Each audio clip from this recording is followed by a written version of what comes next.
নমস্কার, আপনাদের সকলকে আন্তরিক অভিনন্দন জানাই।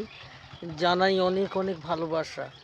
আমার আজকের আলোচনা যেটা হচ্ছে যে বিশ্ব স্বাস্থ্য দিবস নিয়ে আলোচনা করে চলেছি। অনেকটা আগে থাকতেই এই আলোচনার সূত্রপাত করেছি বলে অনেকটা দিন ধরে বলতে চাই বলে এরমভাবে করলাম।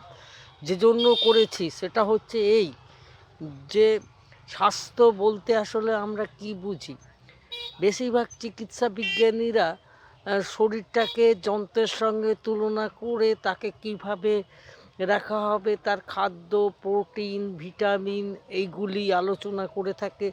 শরীরের জন্য ওষুধ নির্বাচিত করে বলে থাকে এই ওষুধগুলো রোগের জন্য খেতে হবে, জীবাণু দূর করতে হবে, এই সমস্ত কথাবার্তা থাকে।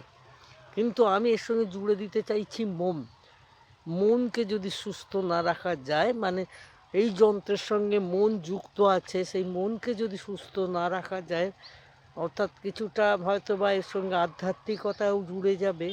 মনকে সুস্থ রাখারও কতগুলো ব্যাপার আছে, কতগুলো যোগ ব্যায়াম আছে, এইগুলির দিকেও আমাদের লক্ষ্য রাখতে হবে।